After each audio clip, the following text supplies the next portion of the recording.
MIDC कडून सुद्धा आपल्याला 20 MLD पाण्याचं रिझर्वेशन आहे खारघर आणि तळोजाकरता, परंतु सद्यस्थितीला MIDC सांगते आमच्याकडे पाणीच नाही, कारण जेवढं पाणी बारवी डॅममधून लिफ्ट केलं जातं ते पूर्ण पाणी सर्व ठिकाणी वाटप केल्यानंतर ना पनवेल महानगरपालिका क्षेत्राला कमी मिळते। परिणाम असा होतोय की तिथे कमी मिळालेल्या पाण्यामुळे खारघरचं पाणी तळोजाला द्यावं लागतं। ही जी तफावत होते, ही तफावत दूर करण्याकरता आमदार प्रशांतदादा ठाकूर यांनी शासनाकडे ज्यावेळेला पाठपुरावा केला त्यावेळेला 2017 पासून आता जो काम चालू आहे पनवेलकरता पाण्याकरता हे नावाशेवा टप्पा 3, हे नावाशेवा टप्पा 3 ह्याचं जे काम चालू केलेलं होतं ह्याचा पाठपुरावा केला, ह्याची इस्टिमेट तयार केली आणि पूर्ण करून 2019च्या विधानसभेच्या अगोदर याचं टेंडरिंग करायचं होतं, वर्क ऑर्डर टेंडरिंग करायचं होतं। परंतु आचारसंहिता लागली आणि आपल्याला वरिष्ठ नेत्यांनी सांगितलं की जशी आचारसंहिता संपली, निवडणूक झाली का आपण याचं टेंडर काढू, कारण सर्व काम झालं होतं।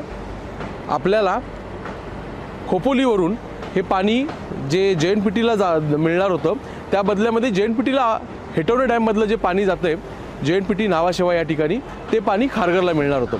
म्हणजे 30 ते 35 MLD पाणी हे खारघरचं वाढलं असतं।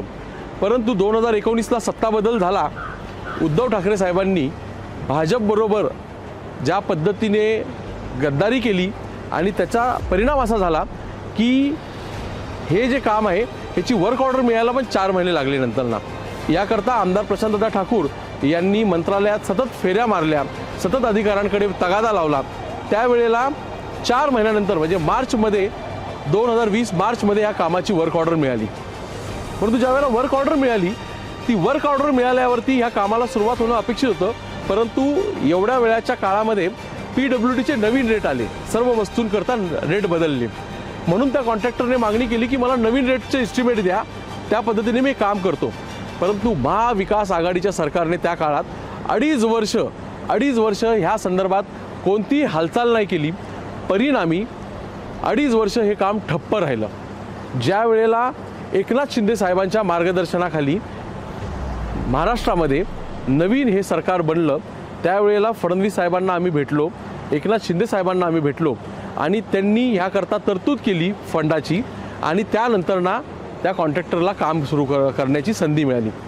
गेले 1.5 वर्ष सतत 2 वर्ष सतत याचं काम चालू आहे आणि येणाऱ्या मे 2025 मध्ये हे काम पूर्ण होईल, त्यावेळेला खारघरला 30 MLD पाणी मिळेल।